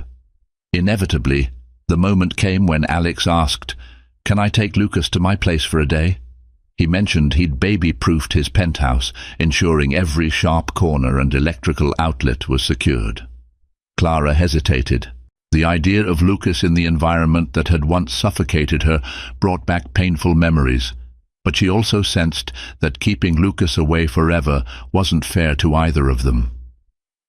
"All right," she said slowly, "but just for the afternoon, and I want to come with him the first time to make sure everything's okay." The day they visited Alex's penthouse, Clara felt a swirl of emotions. The modern decor, the floor-to-ceiling windows overlooking the city, everything was painfully familiar and yet distant. She remembered countless nights here, feeling invisible, overshadowed by Alex's social circle. But this time, no crowd of wealthy friends awaited her. Instead, it was just Alex, who had a nervous energy about him as he greeted Lucas. She walked through the rooms, verifying that indeed the sharp corners were padded, the electrical sockets covered. The fridge was stocked with child-friendly snacks, and there was even a small corner filled with stuffed animals and building blocks. Alex had clearly made an effort. Despite the tension in the air, Clara was struck by a sense of possibility. People could change, given the chance and the will. She didn't know if she was ready to forgive Alex for all his past wrongs, but she recognized that he was trying. Maybe that counted for something. Nevertheless, she reminded herself, trust was a fragile vessel, easily shattered and painstakingly repaired. The question that lingered in her mind was whether their fractured bond could ever truly be mended. Months passed, and Alex became a regular part of Lucas's life. Saturdays were spent at the park or the children's museum. Wednesday afternoons, Alex would drop by the community center after Clara's classes ended, offering to help carry her supplies or simply watch Lucas color with crayons. Over time, Clara could see the bond forming between father and son. Yet the dynamics between the two adults remained fraught with unspoken feelings. Their conversations revolved around Lucas, his preschool options, his new favorite foods, the adorable drawings he made. They carefully skirted around their past relationship, though the tension between them was palpable. One rainy evening, after they had taken Lucas to a puppet show, Alex offered to drive Clara and Lucas home. Lucas dozed off in the back seat, lulled by the patter of raindrops on the window. As Alex pulled up in front of Clara's building, he hesitated. "Could I come up for a minute? I'd like to help put Lucas to bed, if that's okay." Clara bit her lip, torn. She finally nodded. "All right, but just for a minute." Inside, Alex gently carried Lucas to his small bedroom, tucking him into his toddler bed. He paused, gazing at the child's serene face. Clara stood in the doorway, arms folded, unsure how to handle this sudden intimacy. When Alex emerged, he lingered in the hallway, their eyes meeting in the dim glow of a nightlight. 1,000 emotions welled up in Clara: love, anger, hurt, longing. She opened her mouth to speak, but words failed her. Alex, too, seemed at a loss. Finally he sighed heavily. I'm sorry, Clara, for everything." His voice trembled. "Leaving you alone while you were pregnant, not defending you when you needed it most. If I could go back—" "You can't," Clara interrupted, her voice steady. "Neither of us can change the past." Silence enveloped them, punctuated only by Lucas's soft breathing. Clara tried to remain composed, but tears gathered in her eyes. "You broke my trust, Alex. You let others treat me like I was nothing, and you treated me that way too." Alex reached out tentatively, but he didn't touch her. "I know, and I'll regret it for the rest of my life." His eyes glistened under the faint light. "But I also know that I want to be here, with you and Lucas, in any way you'll let me." A storm of conflicting emotions roared within her. She was exhausted from carrying the weight of betrayal for so long. She had built walls to protect herself, but now those walls were trembling. She let out a shaky breath. "I don't know if I can ever trust you again the way I once did," she admitted, her voice cracking.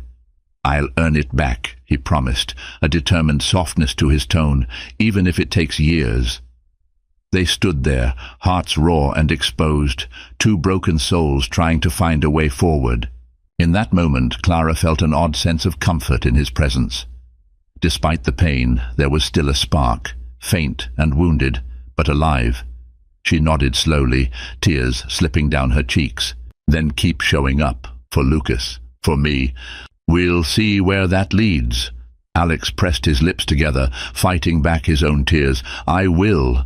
And so they ended the night not with a passionate reunion, but with a promise to try.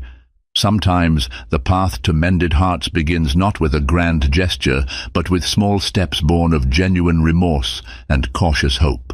Over the next year, the delicate dance between Clara and Alex continued. Their progress was marked not by dramatic declarations, but by incremental shifts in how they treated each other, how they learned to co-parent, and how they faced the remnants of their shared past. Alex began attending Lucas's preschool events. At first, he would sit in the back row, cautious not to overstep, while Clara hovered protectively near their son. Over time, teachers and other parents grew used to seeing them together, albeit not as a traditional couple. Lucas's face lit up whenever both Mommy and Daddy appeared at the same event. The child's obvious joy pulled them closer in ways neither anticipated. Clara's art career continued to blossom. Her exhibit with Meredith Walton in New York was a modest triumph, garnering positive reviews in a few reputable art magazines. She found herself being commissioned for bespoke pieces, portraits, custom murals, and even a collaboration with a local non-profit to create a mural depicting family unity in a struggling community. Through her art, she channeled not just her pain, but also her healing. Alex, for his part, made conspicuous efforts to distance himself from his former social circle. He resigned from exclusive clubs where Sabrina Marchant and Greg Ridley reigned supreme, opting instead to invest his time and capital in philanthropic ventures. He funded scholarships at community art centers. He launched an initiative to develop affordable housing in Philadelphia's underserved neighborhoods. Though part of his motivation was altruistic, another part was personal. He wanted to become a man worthy of Clara's forgiveness, or at least her respect.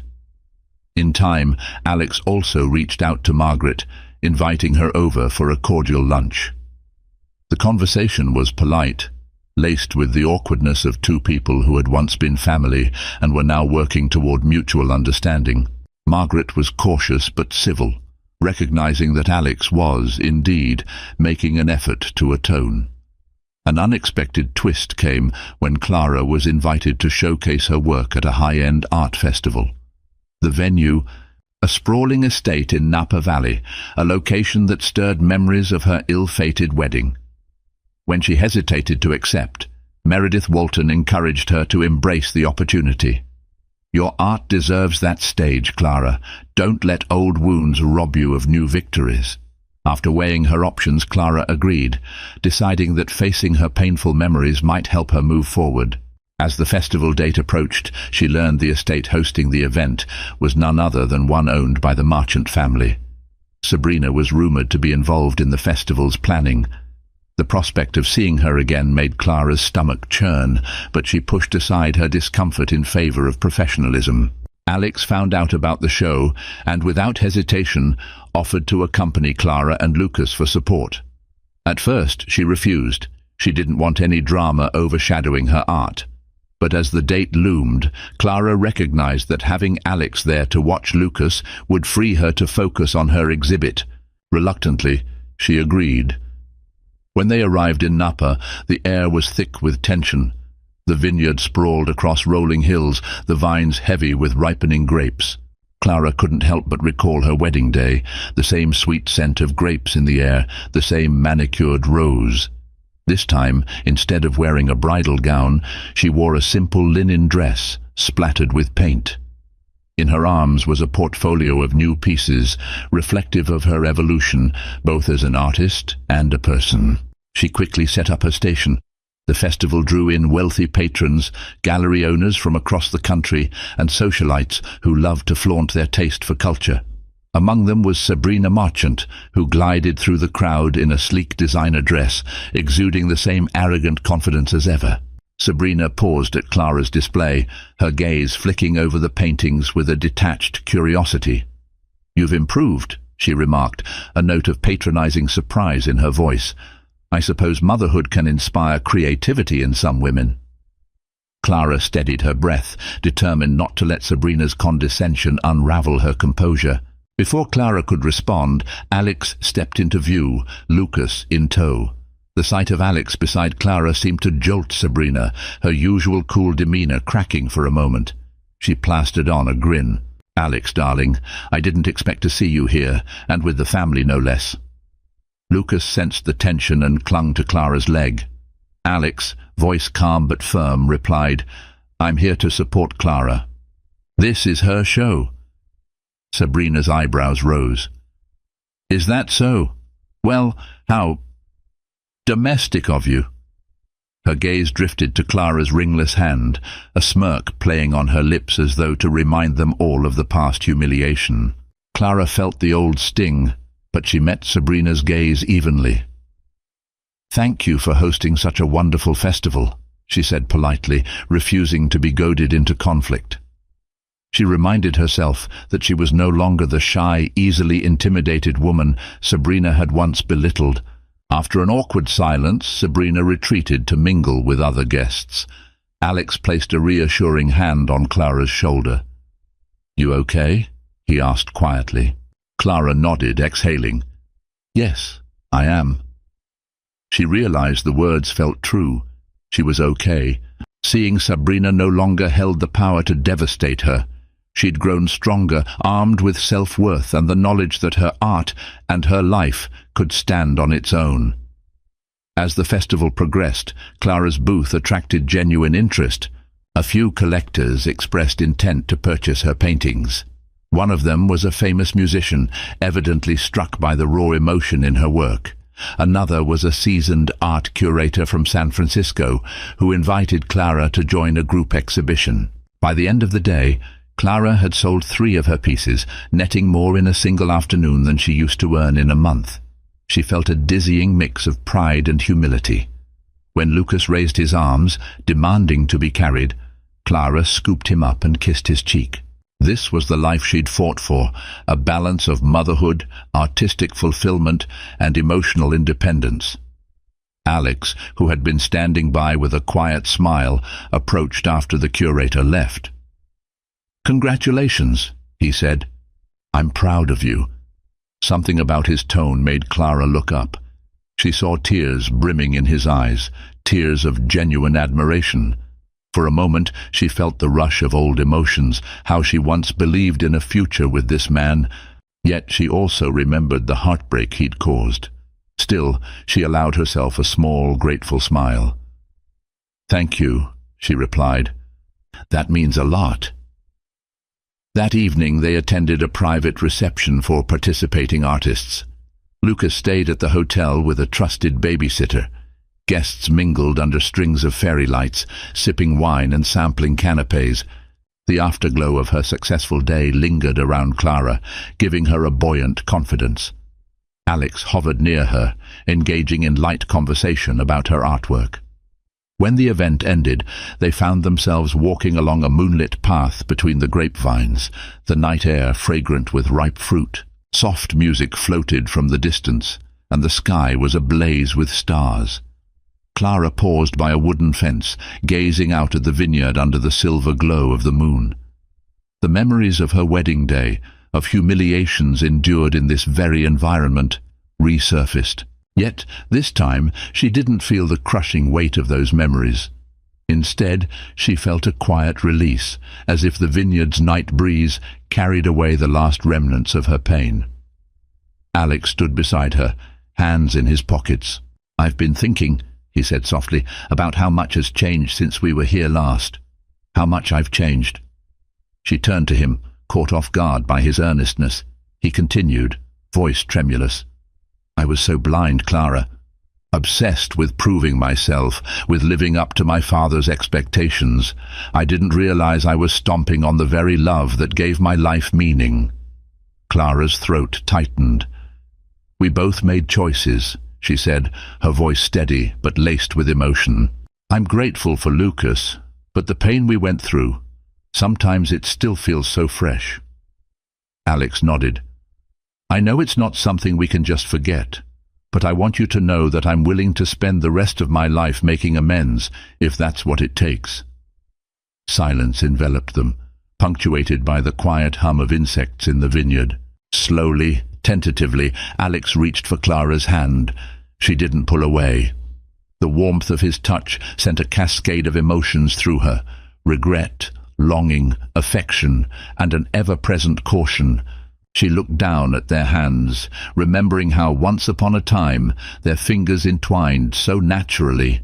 "I don't know if we can ever go back to how we were," she whispered, tears threatening to spill. "I'm not asking to go back," Alex said. "I want to move forward, start anew, if we can. Even if it's just as co-parents who respect each other.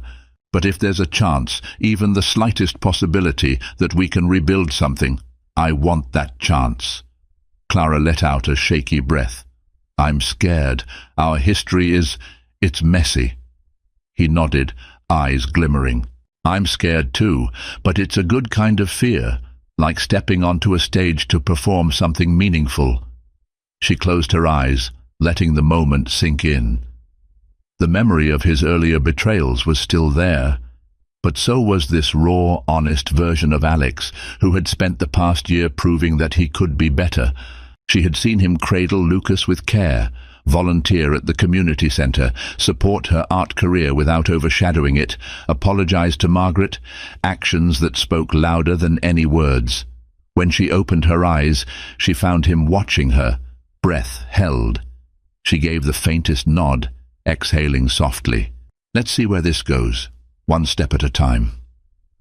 A tear slipped down Alex's cheek and he gently brushed it away, a soft laugh escaping his lips. He pulled her into a careful embrace, as though he might scare her off if he held on too tight. She rested her head against his shoulder, inhaling the faint scent of his cologne, mixed with the sweet vineyard air. In that quiet moment, they weren't the broken couple they once were. They were two people forging a path toward redemption and, possibly, rediscovering love. In the months that followed, Clara and Alex navigated a new phase of their relationship. They saw a counselor together to address their past traumas, learned how to communicate without letting bitterness devour them. They fell into a rhythm of co-parenting that gradually blossomed into genuine partnership, and then something deeper.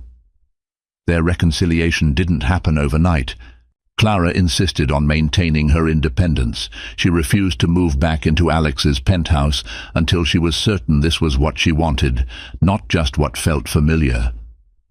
Alex respected her wishes, suggesting only that he spend more time in her apartment so Lucas wouldn't have to shuttle between two homes constantly. In the years to come, they built a life grounded in shared purpose. Clara opened her own art studio, mentoring young artists who faced financial barriers, much like she had in her youth. Alex continued to expand his philanthropic work, pouring resources into educational programs and community developments. Lucas grew up surrounded by a blend of creativity and compassion, learning that success meant more than money. It meant empathy, perseverance, and the courage to rectify one's mistakes. On quiet evenings, Clara and Alex often sat together in her studio. She painted, and he read or tinkered with business proposals on a tablet. Every so often he would glance up, catching her eye with a smile that said, "I'm grateful." She would smile back, painting a bright new stroke of color that symbolized hope on a canvas that was once filled with sorrow. And that, perhaps, was the truest form of a happy ending. Not a perfect life, but a real one, where two flawed individuals, bound by love and redemption, found the courage to forgive, to grow, and to create a future that honored the pains of the past without being defined by them. They had learned that sometimes the greatest fortune in the world lies not in riches or social standing, but in the fragile, resilient connection between two hearts, and the child who made their love story worth saving.